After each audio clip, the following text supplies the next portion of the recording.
Assalamualaikum warahmatullahi wabarakatuh dan salam sejahtera. Pada hari ini, kami akan membentangkan tugasan kumpulan untuk tugasan GMGM 3023 Kepimpinan dalam Pengurusan Awam.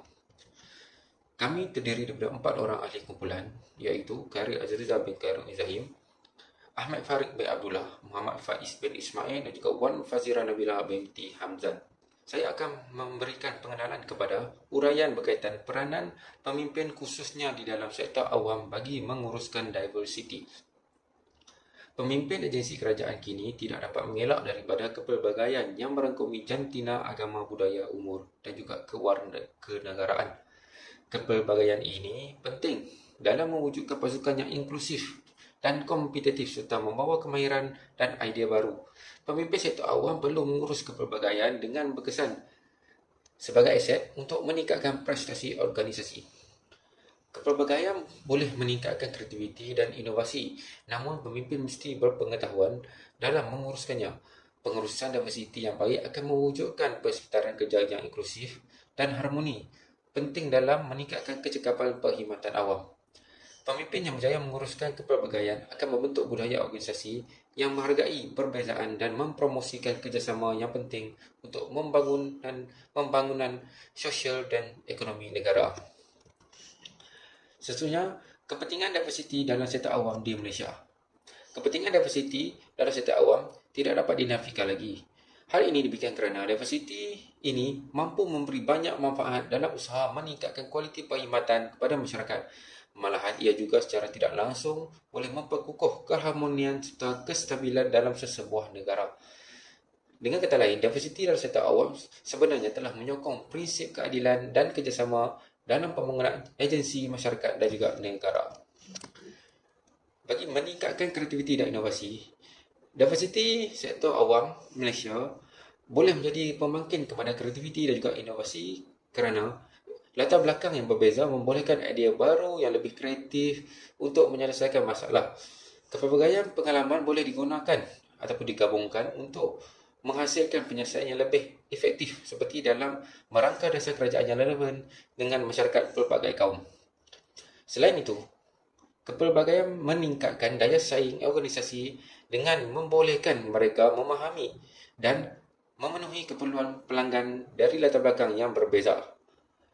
Pemimpin sektor awam memainkan peranan yang penting dalam mewujudkan persekitaran kerja yang inklusif dan harmoni serta menggalakkan perkongsian idea dan kerjasama yang selari dengan teori kepimpinan karismatik. Memupuk keharmonian dan juga perpaduan. Malaysia sebagai sebuah negara yang berbilang kaum, agama dan juga budaya perlu mengurus kepelbagaian ini dengan lebih bijak untuk mengelakkan konflik dan meningkatkan perpaduan. Dalam sektor awam, pengurusan diversiti yang baik mampu meningkatkan keharmonian organisasi. Pemimpin yang berjaya mengurus diversiti adalah mereka yang mencipta suasana kerja yang menghormati perbezaan. Kepelbagaian sektor awam juga menjadi contoh perpaduan nasional menunjukkan kerajaan menghargai masyarakat berbilang kaum. Namun, pemimpin mesti memastikan dasar yang adil dan saksama, mengelakkan diskriminasi yang boleh menimbulkan ketegangan. Seterusnya adalah meningkatkan prestasi organisasi. Kepelbagaian dalam organisasi membawa kemahiran, pengetahuan dan pengalaman yang berbeza yang meningkatkan kecekapan dan keberkesanan operasi. Organisasi yang mengamalkan diversiti cenderung mencapai prestasi lebih baik kerana lebih memahami keperluan pelanggan berbanding latar belakang. Selain itu, kepelbagaian meningkatkan motivasi dan kepuasan kerja apabila pekerja merasa dihargai. Pemimpin yang menghargai diversiti lebih berjaya memotivasikan pekerja selari dengan teori motivasi Maslow. Namun, pemimpin perlu bijak menguruskan diversiti termasuk menyediakan latihan seperti komunikasi antara budaya dan pengurusan konflik untuk memanfaatkan kepelbagaian ini. Seterusnya adalah peranan pemimpin dalam mengurus diversiti. Pemimpin yang merupakan ketua bagi sesebuah organisasi mempunyai peranan yang sangat penting dalam mengurus dan memanfaatkan diversiti dalam organisasi mereka. Para pemimpin bertanggungjawab memastikan kepelbagaian yang terdapat di tempat kerja dihargai dan dimanfaatkan dengan sebaiknya. Keadaan ini dapat mewujudkan suasana yang inklusif dan aman harmoni. Bahkan dengan menguruskan diversiti ini, pemimpin dapat memastikan segala kemahiran dan pengetahuan yang dimiliki oleh setiap pekerja dapat membantu organisasi untuk terus maju dan memberi manfaat kepada orang ramai. Seterusnya, mencipta budaya organisasi yang inklusif. Pemimpin memainkan peranan penting dalam membina budaya kerja inklusif dengan memastikan setiap individu dihargai tanpa mengira latar belakang serta mewujudkan suasana yang menggalakkan kesetaraan.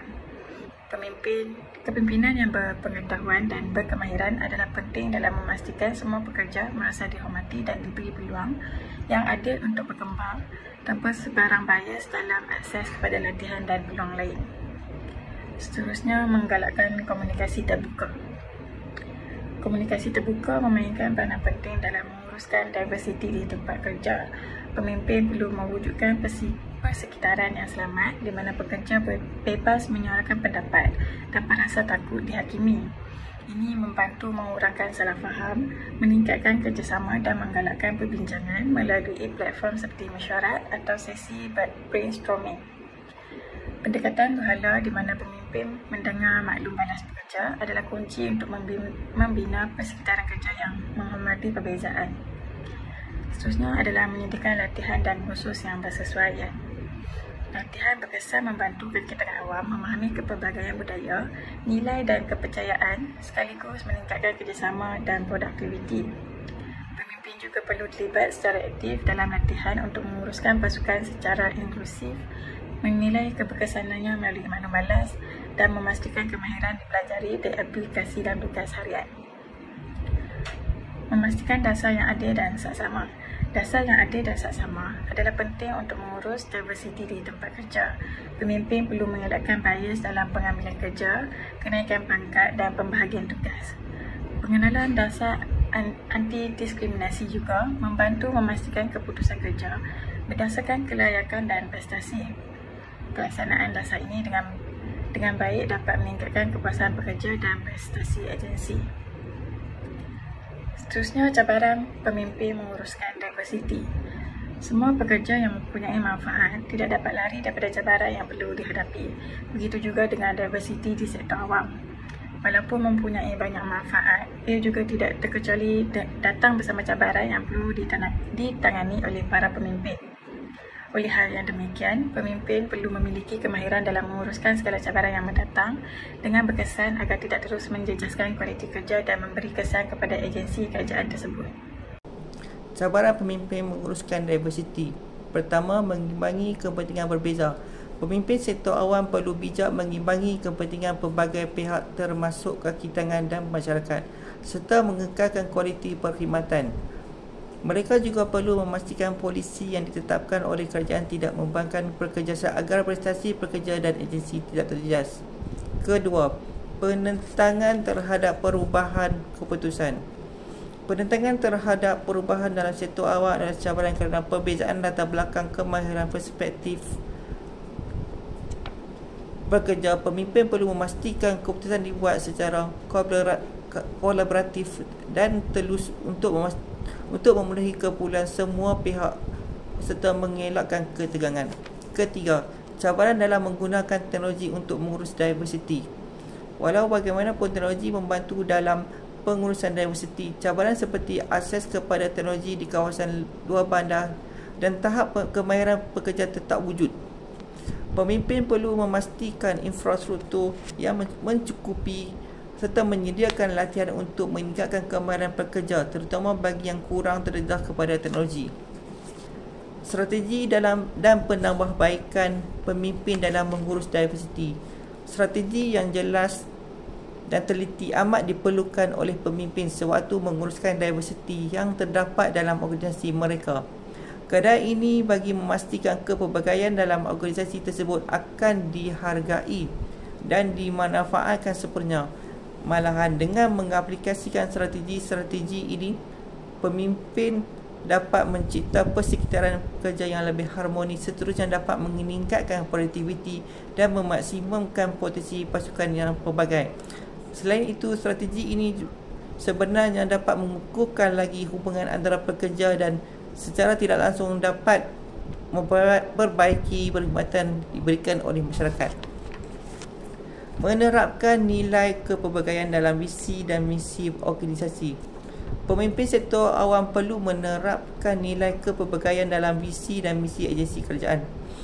Kepelbagaian sebagai sebahagian daripada identiti dan matlamat organisasi membantu mewujudkan budaya kerja yang menghargai perbezaan. Visi dan misi perlu meningkatkan komitmen terhadap persekitaran kerja yang lebih harmoni dan menghormati kepelbagaian penjawat awam. Pelaksanaan visi dan misi-misi diterjemahkan dalam dasar-dasar agensi seperti pengambilan pekerja, kenaikan pangkat dan peluang latihan. Semua penjawat awam perlu diberikan peluang yang adil dan saksama untuk berkembang tanpa mengira latar belakang. Selain itu, nilai kepelbagaian bukan sekadar retorik tetapi diamalkan oleh operasi harian agensi. Menggalakkan kerjasama antara budaya, kaki tangan dan masyarakat yang berurusan dengan agensi kerajaan datang dari pelbagai agama, kaum dan budaya. Kerjasama antara budaya diperlukan untuk memastikan kaki tangan dapat melaksanakan tugas dengan berkesan. Pemimpin perlu menyediakan latihan komunikasi antara budaya untuk meningkatkan kefahaman mengenai budaya, nilai dan kepercayaan yang berbeza. Interaksi dan komunikasi yang baik dapat mengurangkan salah faham dan ketegangan dalam kalangan kaki tangan. Pemimpin boleh menganjurkan aktiviti seperti rumah terbuka yang melibatkan penyertaan pelbagai kaum dan agama bagi memupuk kerjasama antara budaya. Menangani konflik dengan berkesan. Konflik sering tercetus dalam agensi, terutama di kalangan kaki tangan pelbagai budaya, nilai dan kepercayaan. Pemimpin perlu memiliki kemahiran mengurus konflik dengan adil tanpa berat sebelah untuk mengurangkan ketidakpuasan hati. Konflik sering berpunca daripada perbezaan budaya, nilai dan kepercayaan dalam agensi. Pemimpin perlu memberi peluang sama rata kepada semua pihak untuk mengurangkan pendapat dan membela diri. Pemimpin harus mencapai penyelesaian yang menguntungkan semua pihak dan memahami punca konflik untuk menangani secara efektif. Seterusnya kita akan melihat bagaimana peranan teknologi dalam menguruskan diversiti. Teknologi berperan penting dalam menguruskan diversiti di sektor awam dengan mencipta persekitaran inklusif, meningkatkan komunikasi serta menyediakan akses yang lebih adil kepada peluang dan juga sumber. Jika digunakan dengan bijak, teknologi membantu mempromosikan keadilan, keselamatan, inovasi dan juga kolaborasi. Namun, usaha berterusan diperlukan untuk memastikan akses teknologi yang saksama dan mengurangkan risiko bias dalam sistem, sesuai dengan konsep kepimpinan digital yang memfokuskan kepada kemahiran pemimpin dalam memanfaatkan teknologi untuk menguruskan diversiti secara efektif. Seterusnya kita akan melihat bahawa bagaimana penggunaan teknologi untuk meningkatkan komunikasi antara budaya. Yang pertama ialah pentingnya teknologi dalam menguruskan diversiti. Teknologi mainkan peranan yang sangat penting dalam usaha untuk meningkatkan komunikasi antara budaya di sektor awam. Yang kedua ialah platform digital untuk interaksi. Aplikasi seperti Microsoft Teams dan Zoom memudahkan komunikasi antara pekerja di luar lokasi berbeza, termasuk bekerja dari rumah atau luar negara tanpa batasan geografi. Yang ketiga adalah platform e-learning untuk latihan. E-learning seperti Moodle dan juga Coursera dapat digunakan untuk menyediakan latihan dalam komunikasi antara budaya, pengurusan konflik dan juga kepimpinan inklusif. Yang keempat ialah akses teknologi untuk semua pekerja. Pemimpin perlu memastikan semua pekerja mempunyai akses, kemahiran dan pengetahuan yang mencukupi untuk memanfaatkan teknologi secara efektif. Seterusnya ialah penggunaan data untuk memahami diversiti. Yang pertama ialah pengumpulan dan analisis data kepelbagaian. Teknologi yang digunakan untuk mengumpul data mengenai kepelbagaian kaki tangan seperti latar belakang budaya, jantina, umur dan juga agama dalam agensi kerajaan. Strategi yang kedua ialah strategi pengurusan diversiti. Data ini membantu pemimpin merancang strategi dengan lebih efektif untuk menguruskan kumpulan yang kurang menonjol dalam agensi. Yang ketiga ialah penilaian keberkesanan dasar. Data yang direkodkan boleh digunakan untuk menilai keberkesanan dasar dan program dalam mengurus diversiti serta mencapai matlamat yang ditetapkan. Yang ketiga adalah kepentingan data tepat dan juga selamat. Pemimpin perlu memastikan data yang dikumpulkan adalah tepat, relevan, konsisten dan dapat disimpan dengan selamat untuk mengelakkan masalah di masa hadapan. Seterusnya kita akan beralih kepada teori kepimpinan yang berkaitan dengan diversiti. Secara ilmiahnya, teori kepimpinan ini adalah satu penjelasan bagaimana seorang pemimpin itu mampu mempengaruhi kaki tangan mereka. Oleh itu, teori kepimpinan memainkan peranan yang sangat penting dalam menguruskan diversiti di sektor awam. Dengan setiap teori-teori ini menawarkan pendekatan yang berbeza. Yang pertama adalah teori kepimpinan karismatik. Ianya merupakan satu teori utama yang mempunyai kaitan penting antara kepimpinan dengan diversiti dalam sektor awam. Hal ini demikian kerana teori ini sebenarnya cuba untuk mengetengahkan seorang pemimpin yang mempunyai karisma untuk mempengaruhi orang bawahannya. Oleh itu dalam konteks diversity ini, teori ini menekankan bagaimana seorang pemimpin itu berusaha untuk mempengaruhi dan juga menguruskan kepelbagaian yang terdapat dalam agensinya. Dengan kata lain, seorang pemimpin itu perlu mempunyai kemahiran dalam memberikan inspirasi dan juga motivasi kepada kaki tangannya, walaupun mempunyai berbagai latar belakang etnik, budaya, agama maupun taraf pendidikan. Selain itu, teori kepimpinan kontingensi juga dapat dikaitkan dengan pemimpin yang menguruskan diversiti dalam sektor awam.